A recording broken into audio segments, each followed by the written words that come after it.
A former Minister of Power, Salim Maman, collapsed today outside the courtroom at the Federal High Court, Abuja.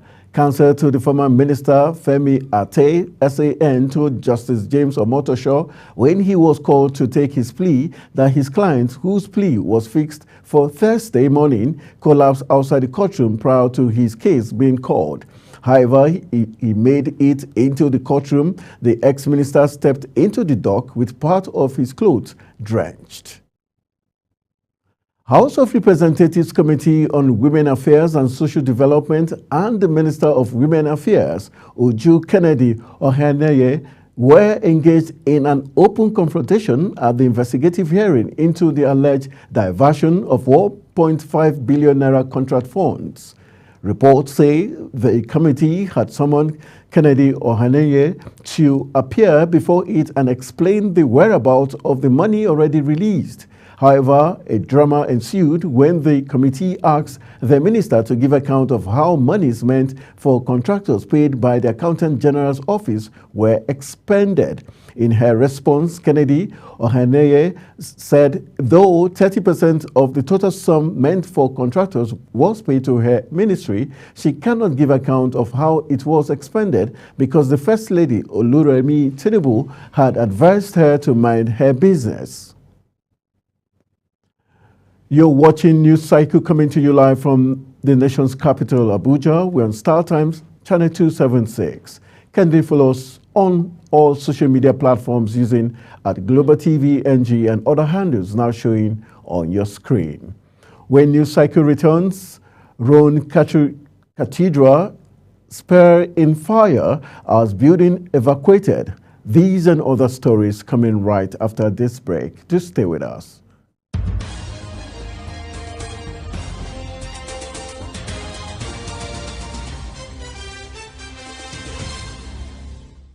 Global Morning is your ultimate destination for engaging political and economic matters. I am Uyi Agmofwebe.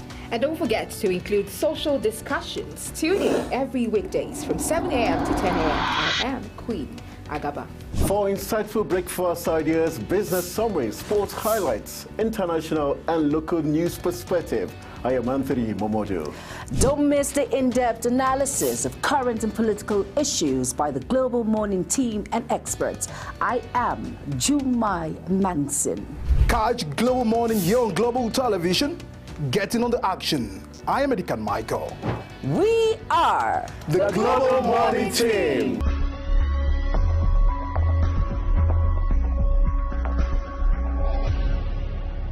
For an insightful idea that takes the center stage and the conversation that gets beyond the headlines, to explore the lasting impact of political decisions, Big Talk got you covered. From policy debates to geopolitical insights, from thought-provoking discussions to actionable insight. What is the real responsibility of government? Big Talk delves deep into the heart of the matter. Join us weekdays on Global Televisions from 6:30 p.m. for a reverting journey into the heart of politics, where we dissect issues shaping our society.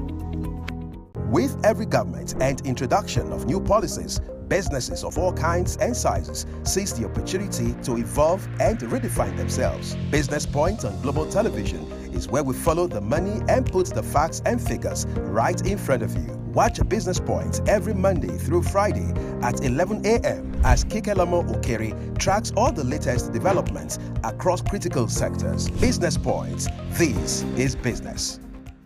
Are you ready to be entertained like never before? Get ready to dive into the latest and greatest entertainment news in lifestyle, music, movies, birthday celebration, and so much more, all on Entertainment Circle on Global Television. From the hottest red carpet event to exclusive interviews with your favorite stars, we've got you covered. Stay up to date with the latest trends and news from the entertainment world, all in one place. Tune in every Saturday by 1 p.m. with Chong Annabelle Joseph on Global Television. In an ever-busy world, the increasing challenge of keeping track of health matters can be extremely demanding. Follow the latest health tips and trends on Health Guide on Global Television on Tuesday at 3 p.m. Health Guide on Global Television. Put your health first. Get ready for it. Inside Today brings you issues relating to family, peer pressure, drugs, substance abuse, societal and topical issues making rounds. Join Jumaine Manson on Global Television Monday to Thursday and it repeats every Friday. Time 2 p.m. to 3 p.m. Don't miss out.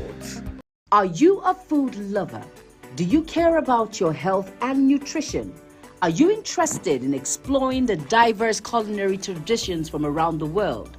Then look no further. Introducing Lunch Global on Global Television, a show that takes you on a delicious journey through the world of food, nutrition, and diet. So, whether you're a seasoned foodie, a health enthusiast, or simply curious about the world of food, Lunch Global has something for everyone. Tune in Mondays to Fridays and let your taste bud take you on a journey of flavor, culture, and discovery on Lunch Global. Bon appetit!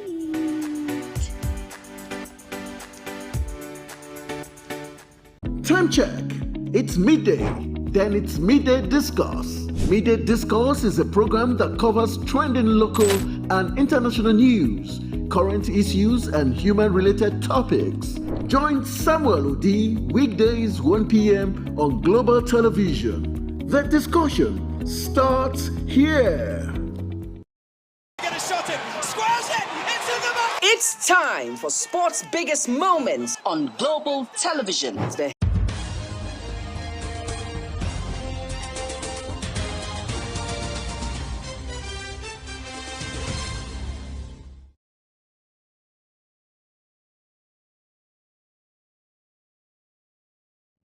Welcome back from the break. This is Global Television bringing you live broadcasts of News Cycle. Thank you for staying with us. On the foreign scene, United States President Joe Biden will give his first press conference since his debate disaster against Donald Trump in a pressure cooker moment that could seal the fate of his re-election bid.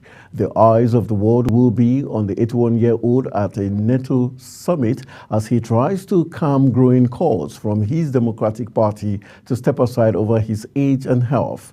The White House has dubbed it a big boy press conference, and Biden will be under severe pressure to show he can handle what has become a rare, unscripted moment in his presidency.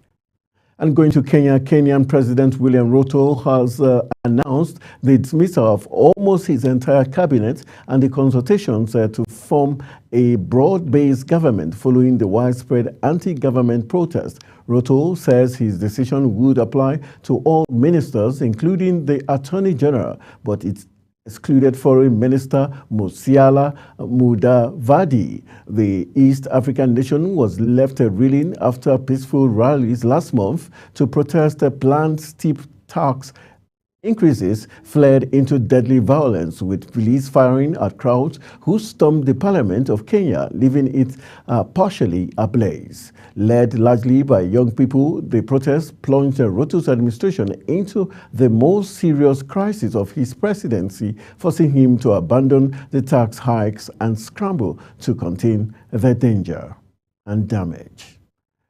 The spire of a famous Gothic cathedral in the French city of Rouen is on fire, with firefighters at the scene battling the blaze. Images showed black smoke billowing from the canopy and scaffolding at the top of the building, which is around 150 meters, that's 495 feet tall.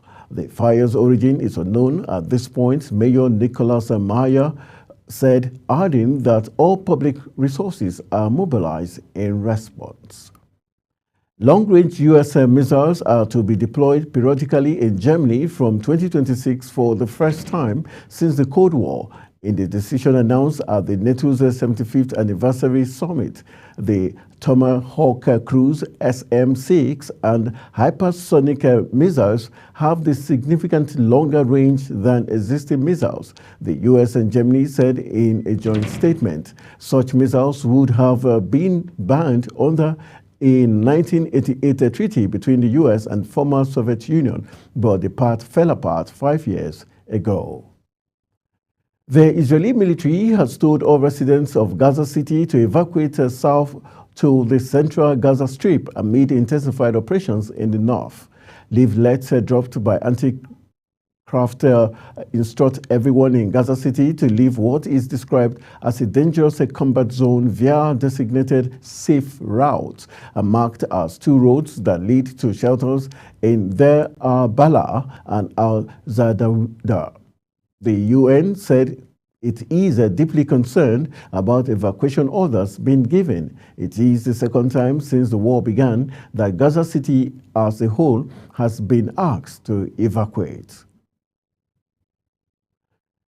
And wrapping it up, Kenyan President William Ruto announced the dismissal of almost his entire cabinet and consultations to form a broad-based government following widespread anti-government protests. He said the move affects all ministers, including the Attorney General, but excluded Prime Cabinet Secretary and Foreign Minister. Ruto noted that he decided on the dismissals upon reflection, listening keenly to what the people of Kenya have said, and after a holistic appraisal of the performance of his cabinet and the achievements as well as challenges.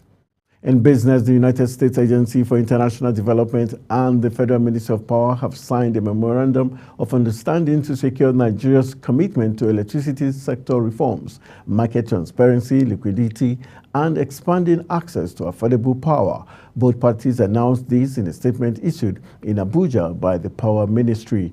The understanding was signed by the U.S. agency and Nigerian Mission Director, Ms. Lisa Jones, and the Permanent Secretary, Federal Ministry of Power, Mahmouda Maman, to support the implementation of a 115.2 billion naira U.S. government grant-funded technical assistance program intended to support power sector development and reforms in Nigeria. And that's how we call it a wrap on the news cycle. I am Anthony Momodu. Good evening.